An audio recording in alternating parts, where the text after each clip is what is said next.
Hello mga bossing! Welcome back sa my channel.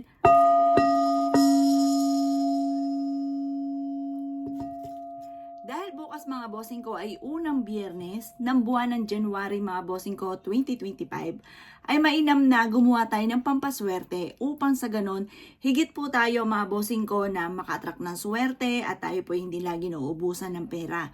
Proven po ito, subok na po ito. Kaya kung ikaw po mga bossing ko ay isa sa mga dumadaan sa napakaraming pagsubok lalo na sa pera, bagamat ikaw ay masipag at matyaga.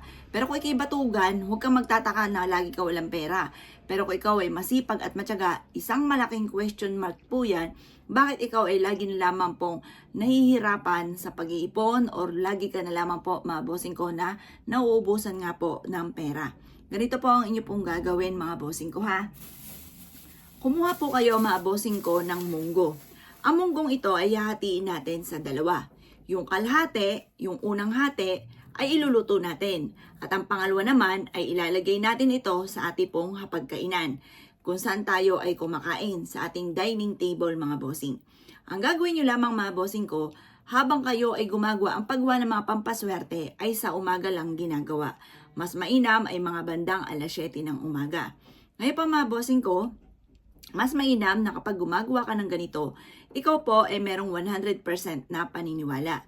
Kasi kung ikaw po yung tipo mga bossing ko na hindi naniwala at may mga tao rin kasi na hindi naniwala pero sinusubukang gawin, maaaring masasayang lang ang inyo pong effort kapag ganyan ang sitwasyon. Kaya mas mainam mga bossing ko kung ikaw ay gagawa, alam ninyo na naniniwala ka at ganoon din po na alam nyo na kayo po ay magiging matagumpay base rin po sa mga iwi-wish po ninyo na makakamit lahat ng inyo pong iwi-wish mga bossing. Ngayon pa mga bossing ko, ang gagawin nyo lamang habang ikaw po ay magluluto, yung kalahati po ng ating 1/4 ay iluluto. Habang ikaw po ay sumusubo, paulit-ulit ka na nagwi-wish. Kasi yung mga salitain natin, makapangyarihan po yan, nagaganap po yan.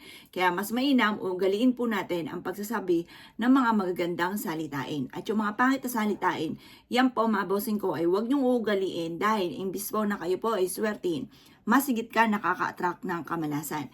Kaya kung gano'n na sitwasyon po ninyo na lagi kang daing ng daing, abay bago-bago. Dahil hindi maganda, maidudulot po yan sa inyo mga bossing. Ngayon pa mga bossing ko, ang gagawin lamang po ninyo ay magwi-wish po kayo sa nakaharap ka sa gawing silangan. Ang gawing silangan na sinag ng araw ay nakakatulong lalo na pagdating sa usapin ng mga pampaswerte.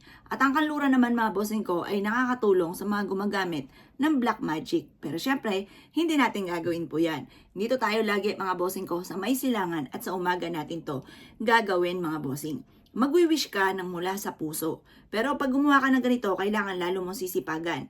Para may patutunguhan naman ng pagiging masipag at matyaga, mainam na gagawa ka ng ganito. Ang gagawin nyo lamang po ay ganito mga bossing. Magwi-wish ka. Sabihin nyo po, simula ngayon, sa pamamagitan ng unang biyernes ng pasok ng buwan ng January, ito ay simula na ng aking tagumpay, lalo kong sisipagan at kailanman ay hindi na ako mamumblema tungkol sa usapin ng pera. Araw-araw ako magkakaroon ng maraming pera. Ganun ang pag-wish, huwag kang gagamit na sana. Ang paggamit na sana ay alinlangan ka pa. Medyo alinlangan yan, 50-50 po yan. Pwedeng totoo, pwedeng hindi mga bossing. Kaya kailangan direct to the point ang pag-wish. Magkakaroon ako ng maraming pera at kailanman ay hindi na ako mamumblema tungkol sa usapin ng pera. Ganun ang mga pag-wish at huwag kang gagamit na sana. Ngayon pa mga bossing, kapag tapos ka na mag-wish at ibinuka na sa bibig ninyo ang lahat ng nais ninyo na maganap, positive lang, kiniklaim ko na ang swerte. Yayaman ako at magiging matagumpay. Ganon ang mga pag-wish. At pagkatapos, ibilad nyo lang po yan kahit 5 minuto sa sinag ng araw. At pagkatapos ay ilagay sa dining table. Ito po ay makakatulong upang sa ganon mga bossing ko ay higit ka na maka-attract ng swerte.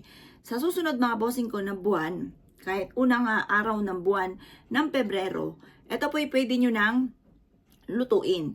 Hugasan nyo lang siyang mabuti at lutuin nyo po siya kasi pagkain po siya, sayang pong itapon.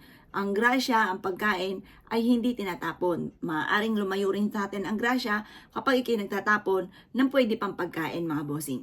Kaya kung ikay naniwala at gagawin nyo po ito, ay siya mga boss, huwag ka na magpatumpik-tumpik pa. Subukan nyo po ito, proven po ito mga bossing. At kung ikay gagawa ng ganito, ay siya mga boss, good luck po sa inyo po lahat.